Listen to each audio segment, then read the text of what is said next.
Salam Bapak Ibu dan saudara-saudariku yang dikasihi Tuhan Yesus dimanapun Bapak Ibu semua berada. Kita bersyukur hari ini Tuhan pertemukan lagi di dalam ibadah raya. Kita akan menikmati firman Tuhan. Sebelum kita belajar firman Tuhan, kita akan berdoa dulu. Mari kita berdoa. Bapa, terima kasih Tuhan persekutukan kami kembali. Ada yang di rumah mereka masing-masing, bahkan setiap orang yang mendengar program ini, kami berdoa supaya jam pemberitaan firman Tuhan yang kami pelajari pada saat ini akan memberkati kami. Berikan pengertian akan firman Tuhan yang kami baca dan renungkan bersama. Di dalam nama Tuhan Yesus kami menyerahkan jam pemberitaan firman Tuhan pada saat ini. Mari jemaat yang siap dengar firman Tuhan sama-sama katakan amin. Kita buka Alkitab kita di dalam kitab Injil Lukas pasal yang ke-24. Kita baca ayat yang ke-36 sampai ayat yang ke-49. Silakan Bapak Ibu membuka Alkitabnya di dalam kitab Injil Lukas pasal yang ke-24. Kita akan baca dari ayat yang ke-36 sampai ayat yang ke-49. Judulnya, Yesus menampakkan diri kepada semua murid. Dan sementara mereka bercakap-cakap tentang hal-hal itu, Yesus tiba-tiba berdiri di tengah-tengah mereka dan berkata kepada mereka, "Damai sejahtera bagi kamu." Mereka terkejut dan takut dan menyangka bahwa mereka melihat hantu. Akan tetapi ia berkata kepada mereka, "Mengapa kamu terkejut? Dan apa sebabnya timbul keraguan-raguan di dalam hati kamu? Lihatlah tanganku dan kakiku. Aku sendirilah ini. Rabalah aku dan lihatlah, karena hantu tidak ada daging dan tulangnya, seperti yang kamu lihat ada padaku." Ayat yang ke-40. Sambil berkata demikian, ia memperlihatkan tangan dan kakinya kepada mereka. Dan ketika mereka belum percaya karena girangnya dan masih heran, berkatalah ia kepada mereka, "Adakah padamu makanan di sini?" Lalu mereka memberikan kepadanya sepotong ikan goreng. Ia mengambilnya dan memakannya di depan mata mereka. Ia berkata kepada mereka, "Inilah perkataanku yang telah kukatakan kepadamu ketika aku masih bersama-sama dengan kamu. Yakni bahwa harus dikenapi semua yang ada tertulis tentang aku dalam kitab Taurat Musa dan kitab Nabi-Nabi dan kitab Mazmur." Ayat yang ke-45. Lalu ia membuka pikiran mereka sehingga mereka mengerti kitab suci. Katanya kepada mereka, "Ada tertulis demikian, Mesias harus menderita dan bangkit dari antara orang mati pada hari yang ketiga. Dan lagi dalam namanya, berita tentang pertobatan dan pengampunan dosa harus disampaikan kepada segala bangsa, mulai dari Yerusalem. Kamu adalah saksi dari semuanya ini. Dan aku akan mengirim kepadamu apa yang dijanjikan Bapakku. Tetapi kamu harus tinggal di dalam kota ini sampai kamu diperlengkapi dengan kekuasaan dari tempat tinggi." Bapak Ibu Saudaraku yang saya kasih dan Tuhan Yesus, kematian dan kebangkitan Yesus itu sampai sekarang menjadi bahan diskusi yang tidak berkesudahan. Ada yang setuju, ada yang tidak setuju bahwa Yesus itu mati dan bangkit. Yang tidak setuju tidak bisa memberikan alasan-alasan sumber-sumber yang banyak, saudara.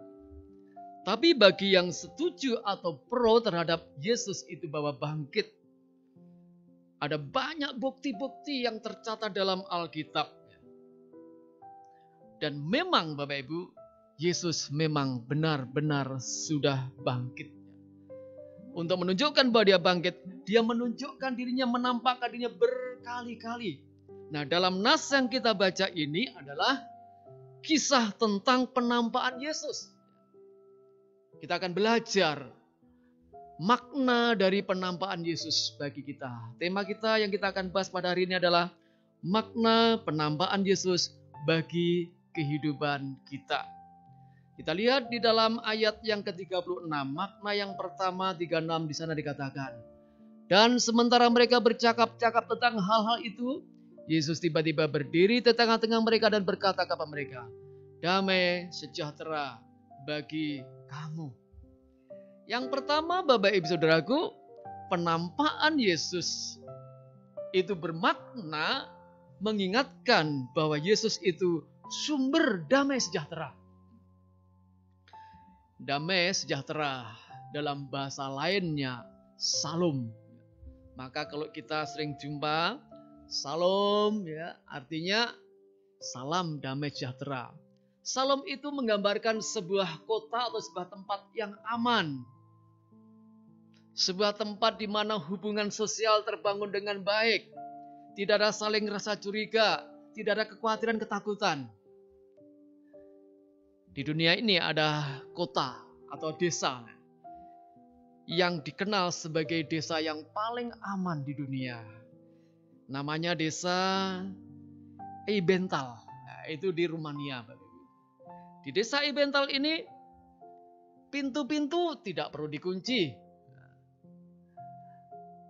Tidak ada pencuri. Bahkan menurut data 20 tahun terakhir sampai sekarang tidak pernah ada pencurian di kota ini, di desa ini, di Eibental.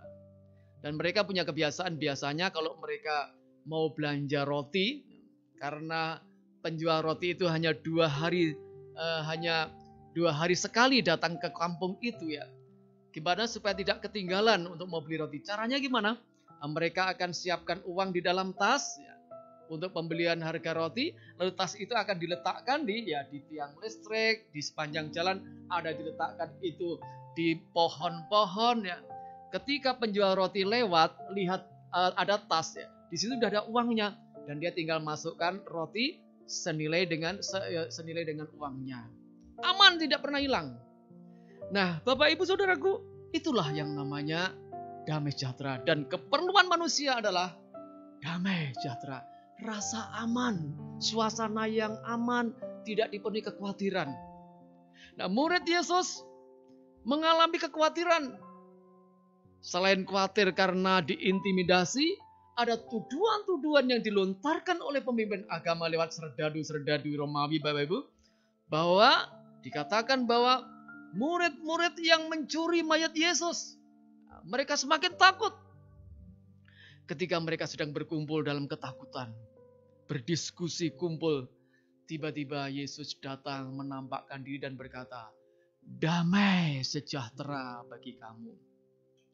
Bapak Ibu Saudaraku, Tuhan tahu keperluan kita adalah damai sejahtera. Orang berpikir bahwa, kalau saya punya harta yang banyak, saya akan damai. Kalau saya punya jabatan, saya akan damai. Bapak Ibu, itu bukan jaminan. Bapak Ibu. Keuangan yang banyak, fasilitas yang banyak, jabatan itu sarana penunjang bagi kehidupan kita. Bukan sumber damai sejahtera, Bapak Ibu.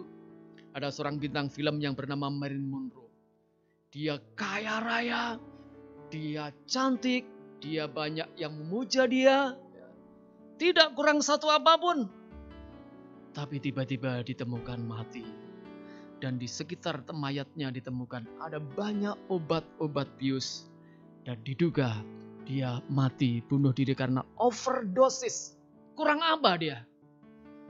Satu kali Billy Graham pernah datang pada dia untuk menceritakan tentang Yesus.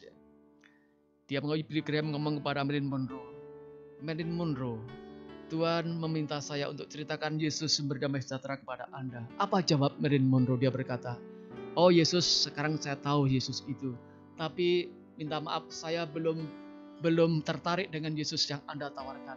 1 minggu kemudian, Marilyn Monroe mati. Dia kaya. Jadi mari Bapak Ibu, kita mungkin dalam kondisi takut, mungkin kita khawatir ya. Mari kita cari sumber damai sejahtera. Dan Yesuslah sumber damai sejahtera bagi kehidupan kita. Ikutlah Yesus, jadikan Yesus sebagai Tuhan dalam kehidupan kita. Dia sumber damai sejahtera bagi kehidupan kita. Itu yang pertama Bapak Ibu. Makna penampakan Yesus ialah bahwa dia mengingatkan kita, Yesus itu sumber damai sejahtera, ketenangan bagi kehidupan kita. Ya, Bapak Ibu Saudaraku, itu tadi yang pertama, makna penampakan Yesus adalah bahwa Yesus itu sumber damai sejahtera. Sehingga Daud, dia seorang raja besar, dia kaya raya, dia berkata, hanya dekat Allah saja, aku tenang. Artinya apa? Daud berkata bahwa sumber ketenangan adalah ketika dekat kepada Tuhan. Kita masuk yang kedua. Makna yang kedua, perhatikan ayat 37 sampai 38. Di sana dikatakan demikian. Mereka terkejut dan takut dan menyangka bahwa mereka melihat hantu. Akan tetapi ia berkata kepada mereka, "Mengapa kamu terkejut? Dan apa sebabnya timbul keraguan-raguan di dalam hati kamu?" Ayat 39 sekalian. "Lihatlah tanganku dan kakiku. Aku sendirilah ini. Rabalah aku dan lihatlah. Karena hantu tidak ada daging dan tulangnya seperti yang kamu lihat ada padaku." Yang kedua, Bapak Ibu, mengingatkan kita bahwa iman Kristen itu memberikan kepastian kepada hidup kita. Kehidupan iman Kristen itu menjanjikan kehidupan yang bukan hanya sekedar mudah-mudahan. Iman Kristen tidak bicara soal pernyataan-pernyataan, konsep-konsep yang kosong. Tapi Bapak Ibu, iman Kristen itu adalah iman yang memberikan kepastian di dalam kehidupan kita. Para murid sedang berkumpul bersembunyi sambil mereka bercakap-cakap cerita-cerita. Karena ada dua murid, Kleopas dan temannya, baru saja melihat Yesus ya. Dan mereka kembali ketemu dengan para murid yang lain. Mereka sedang ngomong-ngomong. Ya, katanya orang kita kando-kando yang diomongkan tentang kebangkitan Yesus. Tiba-tiba Bapak Ibu, ketika mereka sedang berkumpul, sedang ngomong-ngomong, tiba-tiba Yesus datang dan berkata, "Damai sejahtera." Apa yang terjadi? Ketika mereka lihat Yesus, bukannya mereka malah senang, tapi malah mereka takut. Dijelaskan di dalam ayat yang ke-38, Bapak Ibu, di sana dikatakan, "Mengapa kamu terkejut? Apa sebabnya?" Dikatakan ayat 37 ya. Mereka terkejut dan takut dan menyangka bahwa mereka melihat hantu. Bapak Ibu, mereka karena takutnya, karena khawatirnya, tidak melihat bahwa itu adalah Allah mereka, Yesus yang sudah bangkit.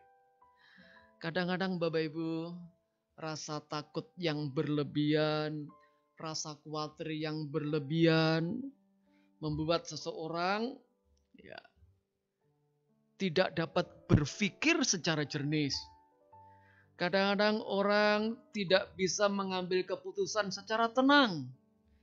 Bahkan kadang-kadang orang menjadi salah langkah karena takut. Atau karena takut akhirnya ragu-ragu. Dan ini terjadi pada murid-murid. Ada seorang penulis cerita.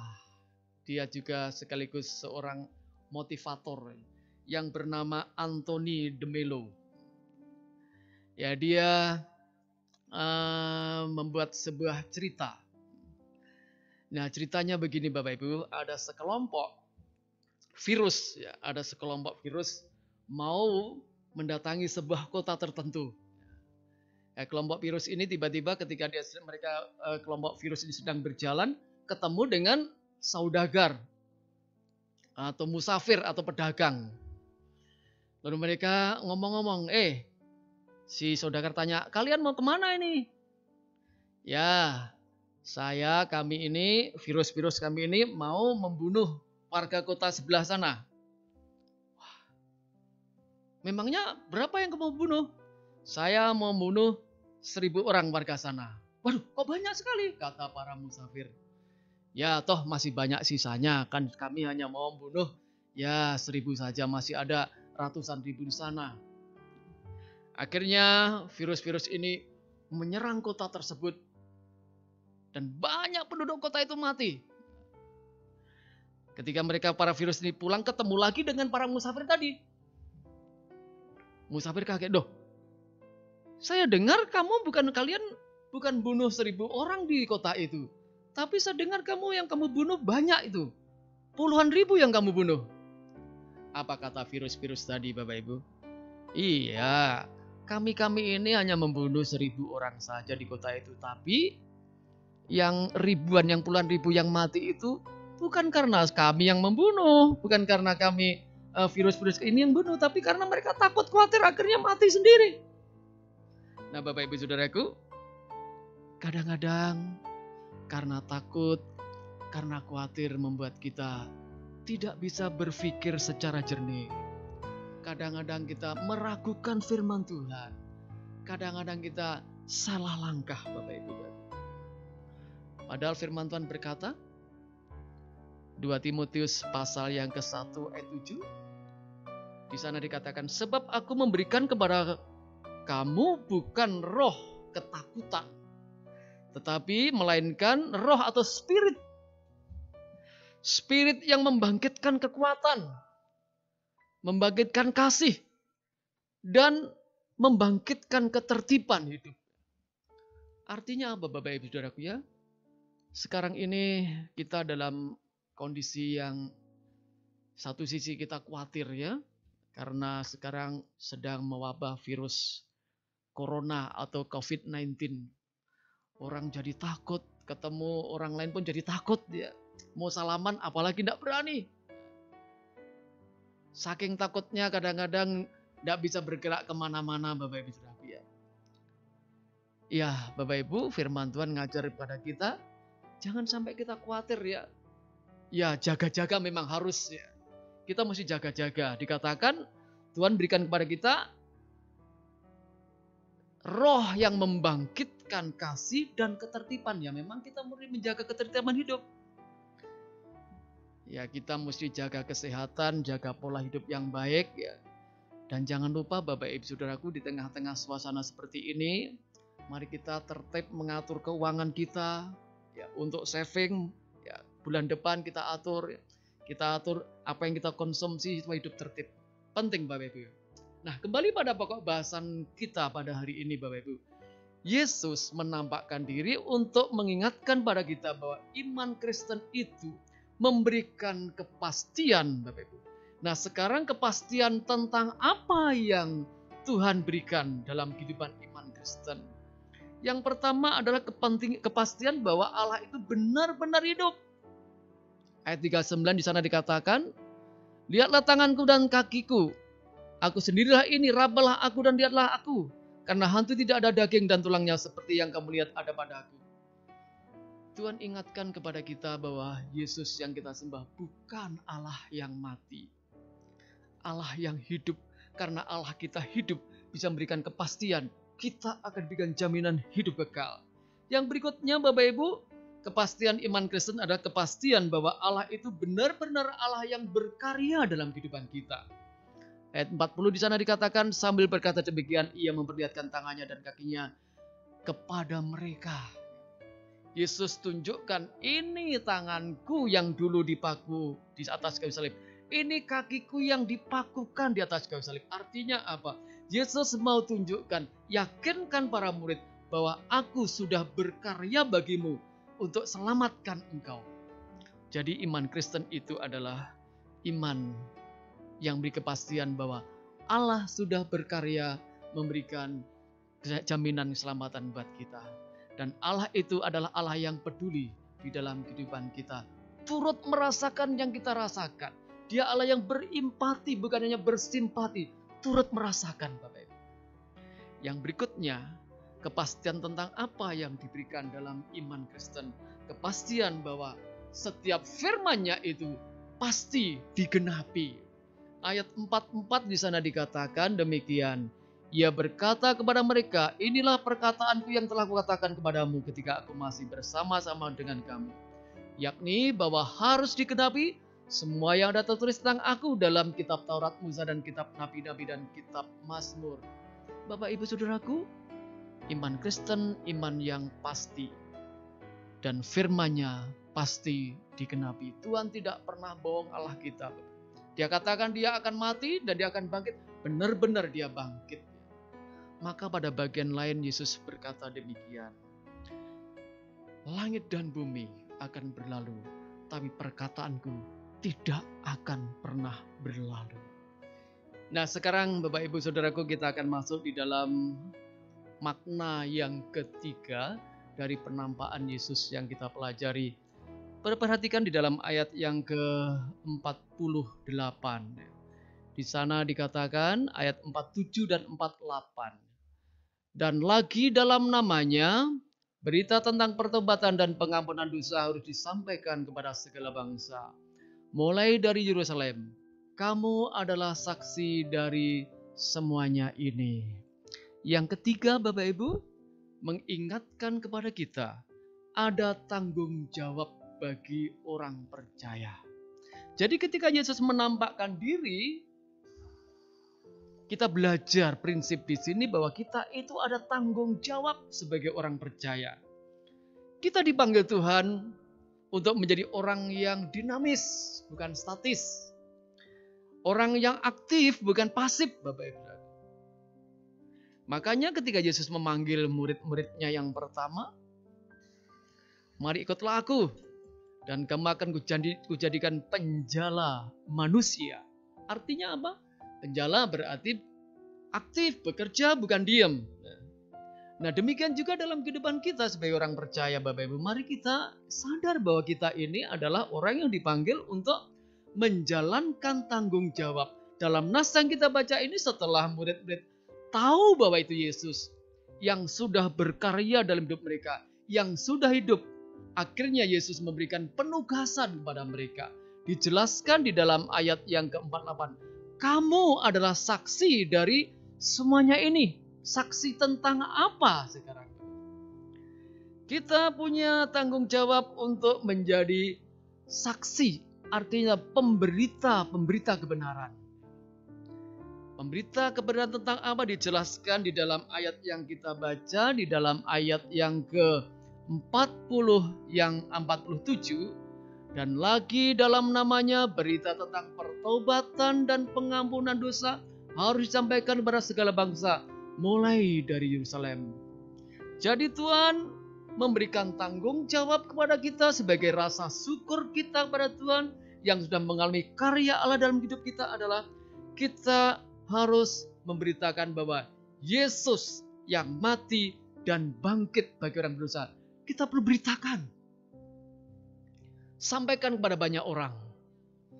Supaya setiap orang juga terima Yesus dalam hidupnya. Kita juga beritakan tentang berita pertobatan. Artinya apa? Pembaharuan kehidupan. Kehidupan mesti diperbaharui, Bapak Ibu. Semakin hari semakin serupa dengan Yesus. Semakin sempurna dalam kehidupan iman kita. Kita juga harus memberitakan kebenaran bahwa Yesus itu adalah pribadi yang memberikan pengampunan dosa. Berita terbesar yang pernah ada di dunia ini yang disampaikan pemimpin agama ada berita yang diberikan Yesus, itu berita tentang pengampunan dosa bagi setiap manusia. Nah, Bapak Ibu, dari mana kita mulai untuk menjadi pemberita kebenaran? Dijelaskan di dalam ayat yang ke-47 bagian B, kepada segala bangsa mulai dari Yerusalem. Ketika Yesus berkata demikian, dia sedang berkata kepada para muridnya yang tinggal di Yerusalem. Jadi artinya Tuhan perintahkan kepada kita untuk kita memberitakan Yesus itu tidak usah jauh-jauh dulu. Dimulai dari lingkungan terdekat di sekitar kita, yaitu keluarga kita. Yerusalem adalah keluarga kita. Mari Bapak Ibu yang dikasih Tuhan, situasi yang sedang terjadi ini diizinkan Tuhan dalam kehidupan kita. Supaya apa? Kita lebih fokus juga kepada keluarga kita. Mari kita memberi waktu, kita bersaksi, belajar firman, membina keluarga kita, anak-anak kita bina di rumah, suami, istri kita saling belajar firman Tuhan dalam komunitas di rumah. Dan itu tanggung jawab. Setelah itu kita melangkah kepada saudara kita, baru kita keluar dari Yerusalem atau yang terdekat. Itu tanggung jawab yang Tuhan berikan kepada kita. Jadi Bapak Ibu Saudaraku yang saya kasih dalam Yesus, Yesus bangkit, Yesus menampakkan diri, punya makna, sedang ingatkan kita, ada tanggung jawab yang harus kita lakukan. Tanggung jawab apa? Tanggung jawab memberitakan kebenaran. Jadi Bapak Ibu Saudaraku, kita sudah belajar ada 3 makna di balik penampakan Yesus yang perlu kita pahami supaya iman kita dibangun. Yang pertama adalah ingatkan kita bahwa Yesus itu sumber damai sejahtera. datanglah pada Yesus. Kita akan mengalami ketenangan dalam hidup ini, karena di sanalah Dia akan berikan segala berkat-berkat bagi hidup kita. Yang kedua, mari ingatkan kita, penampakan Yesus ingatkan kita bahwa iman Kristen itu iman yang memberikan kepastian, bukan mudah-mudahan. Dan yang ketiga, ingatkan kita ada tanggung jawab sebagai saksi-saksi kebenaran. Kiranya Tuhan memberkati kita. Amin. Mari Bapak Ibu dan saudara-saudariku, kita akan berdoa meresponi firman Tuhan, dan kita akan berdoa bagi jemaat Tuhan semua, berdoa bagi bangsa ini, juga bagi belahan dunia yang sekarang sedang mengalami virus, yang sedang terkena virus COVID-19, supaya Tuhan membebaskan. Mari kita berdoa. Bapa, terima kasih buat firman-Mu. Tanamkan firman Tuhan dalam kehidupan kami. Engkau datang ke dunia, Engkau mati disalibkan, Engkau bangkit, dan Engkau membuktikan kebangkitan-Mu dengan menampakkan diri. Berkali-kali Tuhan menampakkan diri, memberikan pembelajaran buat kami bahwa Allah kami, Allah yang menjadi sumber damai sejahtera, sumber ketenangan dalam kehidupan kami. Ketenangan kami bukan ditentukan kepada harta, bukan ditentukan pada posisi jabatan, tapi ketenangan kami, kesejahteraan kami ketika kami mencari Tuhan, punya Yesus dalam kehidupan kami. Terima kasih sudah mengajarkan kepada kami bahwa iman Kristen yang kami punya adalah iman yang memberikan kepastian. Kami bangga atas karya-karya-Mu dalam kehidupan kami. Bapak, kami juga bersyukur di balik kisah tentang penampakan ini, mengingatkan kami ada tanggung jawab besar yang Tuhan percayakan pada kami. Biarlah kami jadi alat Tuhan untuk menjadi pemberita kebenaran. Membawa keluarga kami, anak, istri, dan sanak saudara kami yang dalam rumah kami untuk mengenal Tuhan. Terima Yesus, ada pembaharuan hidup. Dan biarlah kami juga menjadi berkat bukan saja bagi keluarga, tapi kami keluar bagi lingkungan kami. Terima kasih untuk firman-Mu. Tanamkan firman Tuhan dalam kehidupan kami, meneguhkan iman kami. Sekarang kami berdoa. Mari Bapa, Engkau memberkati secara khusus, memberikan jalan keluar buat kasus yang terjadi di belahan dunia. Sekarang bangsa-bangsa sedang mengalami keprihatinan. Banyak di antara umat-Mu sedang terpapar oleh virus corona. Kami berdoa dalam nama Tuhan Yesus. Mereka yang sedang sakit, Tuhan menjamah, memberikan kesembuhan buat mereka. Kami berdoa secara khusus juga Tuhan, supaya lewat COVID ini, kami kembali kepada Tuhan, mencari sumber berkat. Kami sungguh-sungguh mengandalkan Tuhan sebagai sumber kehidupan kami. Dan kami berdoa Tuhan, mari Bapak Tuhan memberkati secara khusus juga buat para medis yang bertugas di garis depan. Dokter, perawat, Tuhan berikan nikmat, lindungi Tuhan dalam tugas-tugas pelayanan mereka, berjuang untuk kemanusiaan ini. Kami juga berdoa, Tuhan juga menolong secara khusus juga untuk pihak keamanan, berikan nikmat buat mereka, TNI, kepolisian diberikan nikmat untuk mengamankan setiap wilayah. Kami berdoa Tuhan juga mencukupkan kehidupan yang dimakan, yang diminum, kehidupan ekonomi Tuhan juga berikan. Khusus bagi pemerintah Indonesia, Tuhan memberkati presiden kami, memberkati menteri kesehatan, dan memberkati setiap legislatif. Kami mendoa supaya ada kesatuan, baik eksekutif maupun legislatif, untuk menyelesaikan virus yang sedang memabah di bangsa kami. Kami berdoa Tuhan, sembuhkan yang sakit. Kami berdoa Tuhan, cukupkan kehidupan ekonomi bagi bangsa kami. Kami mendoakan juga khususnya buat jemaat-jemaat Tuhan, dimanapun mereka berada. Kami mendoakan dalam suasana sulit ini supaya mereka terus mencari Engkau. Tuhan memberkati keperluan hidup mereka masing-masing. Pekerjaan mereka Tuhan juga terus berkati. Mereka sedang sulit untuk keperluan ekonomi mereka. Dalam nama Yesus kami percaya Engkau Allah yang kreatif. Tuhan buka jalan. Tuhan mencukupi apa yang menjadi keperluan setiap jemaat-Mu dan umat-Mu. Kami juga berdoa buat jemaat-Mu yang merindukan anak dalam rumah tangga mereka. Sudah bergumul rindu punya anak. Dalam nama Yesus Tuhan memberkati buah kandungan mereka. Kami berdoa mereka yang sedang hamil. Dalam nama Yesus Tuhan memberkati buah kandungannya. Mereka melahirkan anak tidak kurang satu apapun, semua dalam berkat Tuhan. Terima kasih Tuhan Yesus. Berkati hamba-Hambamu, berkati jemaat-Mu dimanapun mereka berada. Berkat jasmani, berkat rohani, berkat hikmat, berkat ketaatan Tuhan berikan buat mereka. Di dalam nama Tuhan Yesus, kami bersyukur buat firman-Mu dan kami berdoa. Yang diberkati Tuhan sama-sama katakan, amin. Bapak Ibu Saudaraku, kami sebagai hamba Allah, sebagai gembala mengucapkan terima kasih buat persembahan Bapak Ibu. Di tengah situasi seperti ini, Bapak Ibu masih setia mendukung pekerjaan Tuhan lewat persembahan, baik untuk kas operasional, baik untuk kas persepuluhan. Terima kasih. Kita percaya Tuhan, janji firman Tuhan dikenapi. Tuhan memberkati Bapak Ibu semua. Juga terus saya ingatkan, mari terus membangun sebuah hubungan yang akrab dalam rumah tangga. Suami, istri, anak-anak berkumpul, beribadah bersama-sama, belajar firman Tuhan, belajar melayani, belajar berdoa, membangun kehidupan iman yang kita sebut dengan membangun misbah keluarga. Hari Rabu kita terus berdoa, jam 7 kita berdoa. Nanti ada firman Tuhan, materi firman Tuhan yang kita akan sharingkan buat Bapak Ibu semua. Dan jangan lupa setiap hari Minggu ada live streaming. Bapak Ibu mungkin yang mau ikut live streaming bisa mulai jam 9 dibuka HP-nya. Bagi Bapak Ibu semua yang mungkin tidak bisa sama-sama, ada juga rekaman yang bisa dibuka pada jam 9.30 bisa dibuka rekaman khotbah. Kita akan akhiri ibadah kita akan terima berkat Tuhan. Siapkan hatimu, angkatlah tanganmu dan terimalah berkat Tuhan. Tuhan memberkati engkau dan melindungi engkau. Tuhan menyinari engkau dengan wajah-Nya dan memberi kau kasih karunia. Tuhan menghadapkan wajah-Nya kepadamu dan memberi engkau damai sejahtera.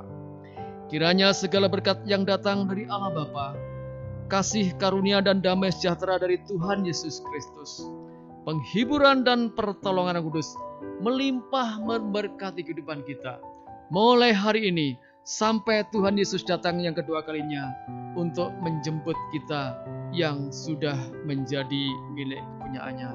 Yang diberkati Tuhan sama-sama katakan amin. Tuhan memberkati kita.